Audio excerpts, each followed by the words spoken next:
Too excited. Hello everyone, Mr. Happy here, and welcome to take 3 of me attempting to do the start of this video. No kidding. This is going to be a recap for the opening keynote for the Japanese Fan Festival for Final Fantasy XIV. And oh man, did we get some crazy announcements. I did not think this fan festival was gonna be this good, but they came out and surprised me. So let's go over the most important details. I think we all saw the one that's on the screen coming. Red Mage confirmed job for 4.0. It will be a ranged magical DPS, and it uses a weapon that actually is a combination of a sword and what's currently being called a magic crystal medium.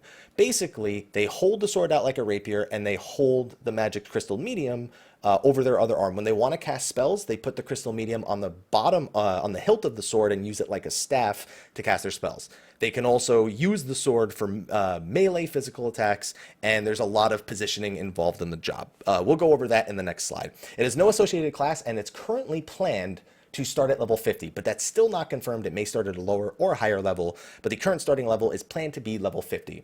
As an added bonus, something that's not in this slide, it is actually not going to be unlocked in the new expansion areas. It will be available in, I don't know which one, but one of the 3 A Realm Reborn starting areas. You can't start the game as a Red Mage, but the job unlock will be in the A Realm Reborn areas, so you can get it whenever, I guess as soon as Stormblood's unlocked and you meet whatever minimum requirements there are. They didn't give us the exact details, but you won't have to go all the way to the new area. I'm hoping when you hit 50, maybe they'll let you unlock it and then continue on with the new job from 50 to 70, but we don't have all the details on that just yet. Moving on to the next one, range attacks using magic and also melee attacks with rapiers. They showed a quick video of the Red Mage, actually, of it dashing forward. It linked itself to the target and pulled itself towards the target, then executed a few attacks, then did a slashing backflip to reposition as a ranged magical DPS. So it also uses red magic, which is a black and white magic hybrid. So they have unique spells just for them. It was also specifically mentioned by Yoshi P that their cast times looked really fast in the video due to the chain spell ability, which apparently either chain spell, he said chain spell made it look like they were casting faster than they were supposed to, but that may have been either a trait like fast cast or chain spell the ability, because I don't know if I saw chain spell the ability go off.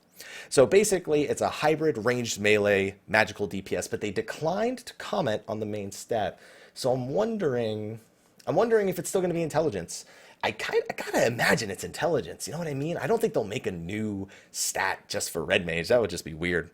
So, and it specifically says it deals massive damage by linking spells with chain spell and following them up with melee attacks. So it says it right there on the screen, but they specifically commented on it that the spells were going faster. So it almost sounds like the combos are magic attacks and melee attacks. Like imagine you have a 3-part combo. One of them's a spell, one of them is a melee, and then another one's a spell. It kind of sounds like that. It's going to be interesting to see how it played out, but it was a fantastic representation of the Red Mage job. It was phenomenal to look at. And of course, the sexy hat. Never forget. But after that, we were like, okay, so they revealed the job. What shirt is Yoshi P going to be wearing? Nobody saw this one coming. So a Spider-Man shirt was the shirt that he showed. And he said it's because it's the color red, and Stormblood's main theme is the color red. So we started thinking, what the heck could that mean? Strings, Puppet Master? His suit's got some blue on it. Is that Blue Mage? Wait a minute. The director of the first 3 Spider-Man movies was Sam Raimi. Samu Rai. And on top of that, I had this image shared probably on my Twitter about 20 times across the live letter and in my Twitch chat quite a few times. Man, Spider-Man looks really good as a samurai, and a lot of people are linking back to this. It seems likely that as much of a stretch as it seems, I've got nothing to rebuttal with. I'm going to go ahead and say yes, the Sam Raimi and the Samurai Spider-Man here is a confirmation of Spider-Man. I am going to let that be what people guess and assume, and I'm just, listen, I got nothing better. So those guesses, I'm going to go with them and say, yes, that is absolutely what it means in the end. And that is maximum troll status, by the way. Maximum troll status. So other new features in the expansion, swimming. I got to admit, not excited about that. So I was excited that they said there will be no combat, swimming or diving, because you're going to be able to swim across the surface and dive underwater. No combat. Thank God. Like I'm okay with adding swimming as an MMO element, like, just to, for sake of exploration, for sake of making a world feel more connected. Oh, I can't go through this invisible wall because there's water there. It feels very disconnected. So I like it for that. I don't like it for combat. I feel like it's never done well. And yes, I know that WoW had the zone in Cataclysm. I played Cataclysm. I hardcore rated in Cataclysm. I hated Vashjar or whatever it was called. I hated that zone.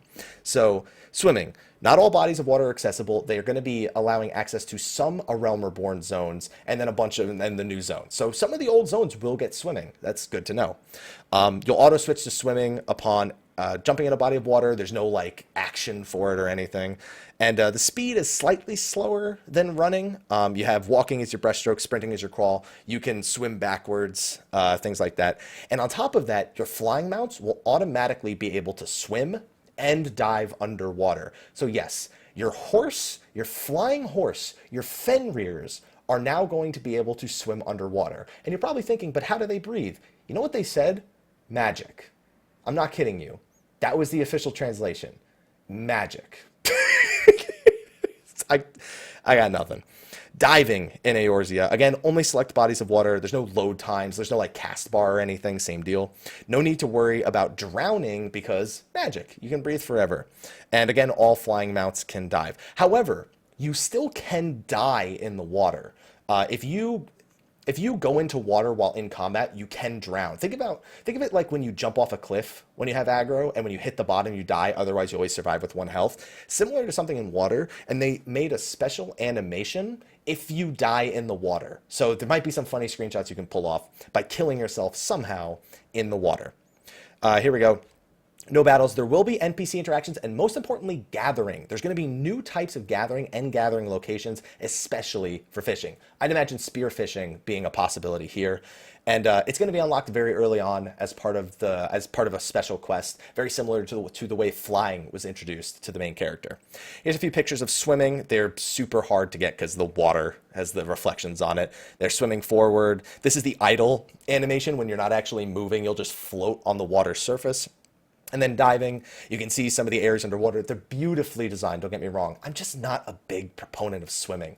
Because if you have swimming and there's no combat in there, you wonder why you have it, and I stated my reason why you would have it. But at the same time, did you really need it in the first place? The only reason, I think, is to make the world feel more connected and less restricted with nothing else. Apparently, they also want to do gathering and special quests under the water. We'll see how it turns out, but it's not something I'm super excited for, I gotta admit. Other people are saying it also means blitzball. No. Stop it. Stop it. No. Okay, moving on. Oh, so the new beast tribe is going to be the Ananta. They inhabit the mountains near Alamigo. So when I saw this, obviously I thought, they were going to be an underwater species, but they inhabit mountains, so they're a little different. They're an only female beast tribe, and they are currently being oppressed by the Garleans. In other words, they're looking at us, and they're looking at primals, because they got to fight back, you know what I mean? They've existed since the time of the Allagans, so these are actually the race that the Lamia, that the Allagans experiment on and that we fight. This is the race with which they experimented on, very similar to the way that the Ixals we have now are, descendants of the Ixal that the Allagans experimented on. So that's another thing to keep in mind. Known for their skill in spell and gemcraft. So curious to see if there's any crafting quests with them because of the gemcraft part.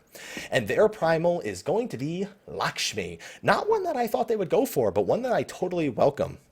It's not an original primal, but it's a very unique one I just didn't expect. It's very similar to the response I got with Bismarck. I didn't expect Bismarck to be a primal that they used, but I think it's a really cool one. Moving on, also, her name is Lady of the Bliss. Moving on, the new 8-man raid will be the Bend of Time. Omega. Yes, Omega will be central to the raid theme in 4.0. We expected this. My only other guess was maybe the actual liberation of Alamigo would be tied into the main story. Omega will be making an appearance in patch 3.5 story, and he will have several main story tie-ins, but the raid will never be mandatory for completing the main story. But they want him closely affiliated with the main story because they want him to have more impact on the story itself. Ooh, this next one. This one blew my mind. Okay, So before we go to the next one, a few other things were confirmed. One, Nobuo Uematsu is the composer of Stormblood's theme. It's about 60% done. They also said they're bringing in some big names to help with the development of the new 24-man raid. I want to make sure I get their names completely right, so I'm going to go back to my old tweets real quick because I don't have them written down here. So just give me 2 seconds. Okay. So special guest creator Matsuno Yasumi will be helping with the designs of the new 24-man raid. For those who don't know, he worked on Ogre Battle. He worked on Final Fantasy XII. He's worked on Tactics. So he's very, very much involved in the world of Ivalice, if you guys know where I'm going with this. Also, Amemiya Keita, or Keita Amemiya, however you want to pronounce it, you know, the way Japanese names work, will also be assisting, and it says, quote, designing the bosses. We don't know if that means designing them visually, designing the fights themselves. I imagine he'll be designing the bosses, like how they actually look, for the new 24-man raid. And he's worked on a lot of the Shin Megami Tensei games, so he's known for making very original and unique bosses, if you've played any of those games. Now, with that being said, what is the new 24-man raid in the expansion? Return to Ivalice. I don't even know, this blew my mind more than anything else. I don't even know where to go with that. I can't even begin to guess where that's going. First of all, let's point out, Xenos Galvus, leader of the 12th Legion, Final Fantasy XII. We all know that the way the legions work. We've talked about it a lot recently. And then return to Ivalice. There's also, I believe Koji said that Ivalice may be linked to Hydaelyn in like way back when. I don't remember when he said that, but I remember people quoting it all over the place. So we'll see what that actually ends up meaning. I don't even know. I don't even know. Yayazmat better be a boss. That's all I'm gonna say. Yayazmat better be a boss. That's all I got.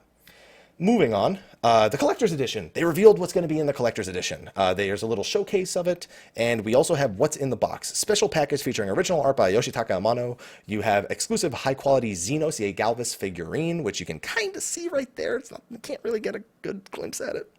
The Stormblood art book, a cloth map of Eorzea, and an original decal. You can see the Stormblood decal just behind his hand. If you're a fan of decals, if you just played Final Fantasy 15, then you're a fan of decals, trust me. There's also going to be some digital rewards. Here's a picture of one of them. That is the Sildra mount, and it's going to be a new mount available as part of the Collector's Edition. Sildra mount, wind up Bart's minion, and the Red Mage main arm, the chicken knife. So if you remember my description earlier, it's a rapier and a magic crystal medium. The chocobo is the magic crystal medium that you stick on top or on the hilt of the sword. I gotta stop saying on top because it's the bottom of the sword, but it's facing up. And that's what that's gonna look like. It's glamour. It's glamour. It's a chicken knife. It's glamour. All right, you know what I mean? The final big piece of news, the release date. We got it. They told us. They said it's tentative, however, but June 20th, 2017 is the current expectation, the tentative release date for Stormblood's expansion, just a few days prior to when Heavensward actually launched 2 years ago. Well, a year and a half ago today, but 2 years prior to this release date. It's going to go on sale, pre-orders January 24th, 2017. So this summer, that is indeed early summer. In fact, I believe that's before summer has effectively begun, even though June is, you know, depending on where you live in the world. But it was a really good opening keynote. I was blown away by some of the stuff they gave us. Lots of videos, lots of in-game showcases, lots of new information, some things we expected, some things we didn't. And I'm excited to see some big names being brought in to help really step up the game in terms of story writing and design. And I'm hoping that this whole swimming thing, I'm hoping it doesn't end up taking up so much resources and just not contributing to the game. That's my one major fear about the things that were actually revealed here. So hopefully you guys enjoyed these announcements. Tell me, what do you think about these announcements for Final Fantasy XIV's next expansion, Stormblood? Let me know in the comment section of the video below. I've got a live stream to attend to. We've got a couple of hours before the patch 3.5 live letter part 2, and I'll be making a video on that as well. So thank you everyone for watching over on the YouTube side. Twitch, let the discussions begin.